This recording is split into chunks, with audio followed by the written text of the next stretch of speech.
Sur la revue de Géopolitique Profonde, le numéro de juin, pour traiter d'un article précis, c'est-à-dire un article rédigé par Laurent Ozon. Bonjour Laurent.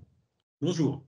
Alors, on va traiter d'un sujet aujourd'hui qui est absolument passionnant. Donc, comme le titre l'indique, c'est la domestication de l'homme. Un sujet qui est très important à connaître parce que le mot domestication peut renvoyer à un sens qui est peut-être un peu trop général ou pas assez complexe.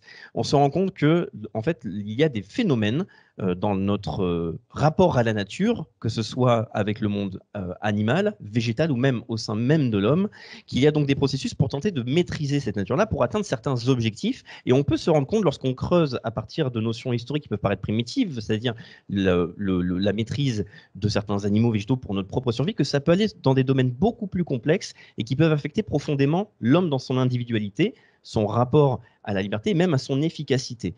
Alors, déjà, donc Laurent, je vous pose une question, c'est quelle est selon vous la différence fondamentale qu'il y a à faire, ou le rappel peut-être, sur la notion de domestication qui peut être mal comprise? Alors, en fait, pour les gens, la domestication, c'est simple et pour tout le monde d'ailleurs, c'est assez simple. C'est, le processus que nous faisons subir, au vivant, végétal, animal et cetera, pour le mettre en conformité avec nos objectifs ou avec nos besoins.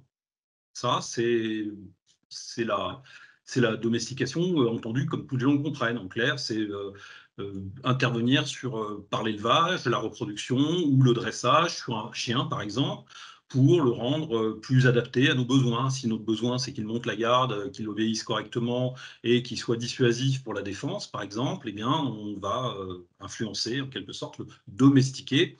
Donc la domestication, c'est pas simplement un processus, comportemental, c'est aussi un processus biologique génétique. Puisqu'en fait, dans notre histoire, nous faisons depuis longtemps, en fait, nous trions le milieu autour de nous. Trier le milieu, ça veut dire choisir entre les espèces qui nous intéressent, celles qui ne nous intéressent pas, celles que nous pouvons manger sans danger, voire avec profit, et celles que nous ne pouvons pas manger avec profit, par exemple, parce qu'elles vont nous empoisonner. Bon. Donc, depuis toujours, en fait, nous avons cherché dans le monde vivant les traits, on parle de traits en biologie, hein, les traits qui nous intéressent dans les autres espèces. Ça peut être les traits de comportement, par exemple chez le chihuahua, on ne prend pas un chihuahua pour se défendre, par exemple. Bon, mais bon, si le chihuahua se déploie, s'il y a des espèces de chihuahua, c'est qu'il y avait des gens qui avaient envie d'avoir un petit animal rigolo, qui aboie comme un roquet sur tout ce qui bouge, et qui les distrait ou qui leur tienne compagnie. Une sorte de Tamagotchi, pré-Tamagotchi en quelque sorte. Mais voilà, donc, quelles que soient les raisons pour lesquelles nous le faisons, je ne porte pas de jugement là-dessus, nous avons une pression, les êtres humains ont une pression sélective sur le monde vivant depuis toujours, et cette pression se fait sur les traits qui nous intéressent ou qui nous sont favorables. Alors ces traits peuvent être d'ordre extrêmement varié, ça peut être une belle fourrure, un bon flair, une bonne vitesse de croissance ou une bonne capacité de reproduction dans un environnement domestique. Ça peut être la possibilité de veille, ça peut être la férocité au combat, ça peut être la résistance au stress, la résistance à des parasites, la masse musculaire, si nous voulons avoir des animaux dont nous mangeons la viande, la résistance à des maladies, ou la possibilité de pousser sur tel et tel sol, etc., etc. Bref. Et donc, depuis toujours, en fait, nous prenons le vivant et dans ce vivant, nous trions et nous écartons, enfin, en tout cas, nous favorisons et nous écartons les individualités, les organismes qui nous paraissent meilleurs que les autres. Ce processus, c'est un processus qui se fait par le comportement, quand ce sont des animaux, mais qui se fait aussi par la biologie, c'est-à-dire par le tri, la sélection entre ce qui nous est favorable, utile, et ce qui ne nous est pas favorable et inutile. Aujourd'hui encore, 15 000 ans après que nous ayons domestiqué le chien, nous exerçons toujours une pression sélective sur les animaux, puisque nous mettons de côté régulièrement des chiens parce qu'ils sont trop agressifs, parce qu'ils ont mordu, parce qu'on ne peut pas les contrôler, etc., etc. Même si, de fait, la plupart des anomalies de comportement des chiens d'aujourd'hui sont plutôt souvent dues à des défauts d'éducation, de mauvaise éducation, qu'à des défauts génétiques. Mais ça, c'est encore un autre problème. Mais c'est de la même nature, c'est une pression sélective. Et donc la domestication, c'est l'ensemble des techniques, des moyens que nous mettons en œuvre pour transformer le vivant et l'adapter à nos besoins, à nos objectifs et nos besoins, encore une fois, quelle que soit la viabilité, la pertinence de ces besoins.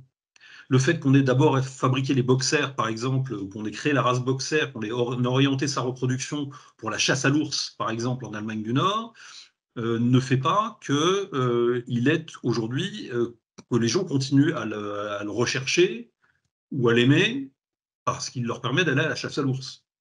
Voilà. C'est un peu le principe de l'évolution ou de la sélection, c'est que vous faites une pression, mais vous favorisez des caractéristiques qui sont des caractéristiques qui peuvent perdre tout intérêt un siècle après, mais qui peuvent en présenter d'autres aussi, à un autre moment, dans une autre situation, dans une autre configuration, etc. etc. Bref. Le Et livrier, à donc, mon avis, est typiquement, un bon exemple. l'expressivité des molossoïdes, c'est-à-dire leur face, avec leur petit Ouais. nez, leur tête, etc., fait que peut-être que les processus empathiques fonctionnent mieux, et peut-être que les gens s'identifient plus, ou communiquent mieux, ou perçoivent mieux les émotions, les émotions faciales de ces chiens, et que donc peut-être que les gens recherchent ça chez leur animal de compagnie, plutôt que des chiens avec lesquels ils... Bon, voilà. Tout est parti, par exemple pour les chiens, prenons le cas du chien, tout est parti de Canis lupus, donc il y a entre 15 et 17 000 ans, les êtres humains ont commencé à domestiquer le loup et l'ont fait pour s'adjoindre les qualités du loup, hein, ses qualités de veille, son flair, ses capacités d'attaque. Ses capacités de veille, c'est important parce que avoir un animal qui vous réveille la nuit s'il y a un danger, c'est quand même vachement pratique parce que ça vous permet de dormir. Dormir, c'est avoir des services de sommeil paradoxales, une meilleure mémorisation, des meilleures capacités, une efficience cognitive plus meilleure pendant la journée, etc. Donc le seul fait qu'un animal, que la proximité d'un animal ou le fait de s'adjoindre la présence d'un animal vous permette de bien dormir, c'est déjà une valeur en soi. Quand en plus cet animal vous permet d'attaquer, de faire la guerre, parce qu'il y a des chiens d'attaque et des chiens de guerre, vous permet de chasser plus efficacement, de renifler des pistes plus efficacement, etc., de trouver des repères dans la nature plus efficacement, vous comprenez bien qu'il était très avantageux pour les êtres humains qui se sont je dirais, qui se sont accaparés d'une certaine façon les talents du loup, de les utiliser. Et il y a d'ailleurs un bonhomme qui s'appelle Pat Shipman, qui a fait un bouquin qui est très intéressant là-dessus, sur la domestication du loup, et qui a montré qu'en fait, les êtres vivants étaient, enfin, les êtres humains qui s'étaient associés, adjoints les qualités du loup, étaient devenus des sortes de super chasseurs symbiotiques, d'une certaine façon, multi-espèces, hein, l'homme-loup, d'une certaine façon, et donc les mythes de l'homme-loup dans notre mythologie à nous, dans la mythologie turque ou dans les mythologies caucasiennes sont très importants, et nous rappellent que cette symbiose entre l'homme et le loup, à travers le chien, c'est quelque chose qui n'est pas si ancien que ça. Ça a 15 000 ans. Donc, dans l'histoire de l'homme, c'est quelque chose d'assez récent, finalement.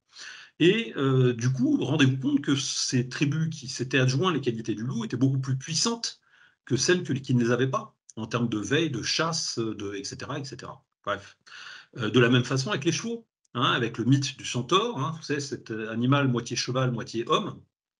Tout cela a laissé des traces dans nos mythes, dans nos représentations, dans l'idée que nous faisons en quelque sorte de l'homme augmenté, hein, avant la lettre, puisqu'effectivement, un être humain sur un cheval, les conquistadors, les Indiens qui ont vu débarquer les premiers conquistadors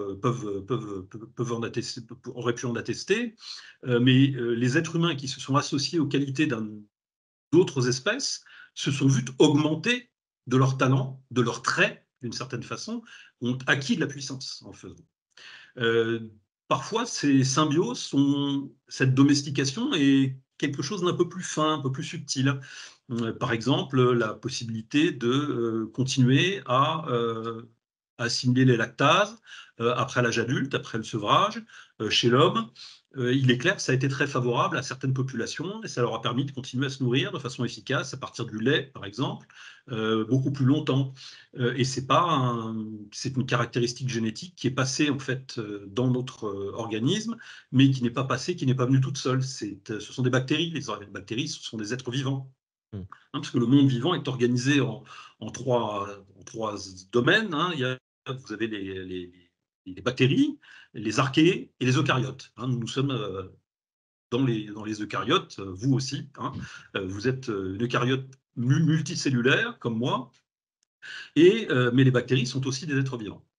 Bref, et donc ces bactéries nous ont aidés à synthétiser, par exemple, le lait, en tout cas être capable d'assimiler, de nous nourrir efficacement du lait après le sevrage. Voilà, et donc le cheval, puisqu'on parlait du cheval, le cheval, c'est ce qui permettait de se déplacer sur des distances extrêmement longues, donc très avantageux pour les peuples nomades des steppes, par exemple, qui nos ancêtres venaient des steppes, des grandes steppes eurasiatiques, et donc pour parcourir des distances importantes, pour mener des raids aussi, pour faire la guerre, pour transporter des charges, puis plus tard, quand on en a eu besoin aussi, on a développé ou favorisé des races, des types de chevaux capables de tirer des socs, avec des races comme le percheron, par exemple, des races plus puissantes, capables de faire d'autres types de travaux. Et avec tous ces exemples, et je pourrais vous en donner, on pourrait passer des heures là-dessus, Pléthore. ce que vous pouvez voir avec ces exemples-là immédiatement, c'est que les êtres humains, par leur culture, vivant en communauté de culture, et dans des écosystèmes différents, ont contribué à l'œuvre de la vie d'une certaine façon, à travers les âges.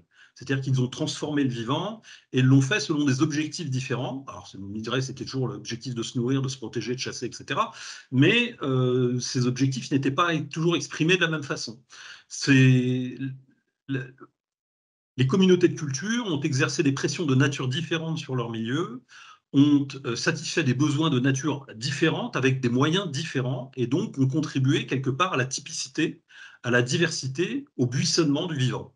Regardez le nombre de chiens qu'il y a aujourd'hui, de races de chiens qu'il y a aujourd'hui, c'est quelque chose de Et c'est ça qui phénoménal. peut nous permettre de nous poser une certaine question sur les Mmh. effets en fait de cette domestication. C'est que là, vous avez parlé donc de symbiose. Et ce qu'il Oui. faut comprendre, c'est que donc ce processus qu'on observe aussi dans la nature, il y a différents types de relations symbiotiques qu'il peut avoir. Et ce n'est pas forcément une situation qui peut être avantageuse pour les deux parties.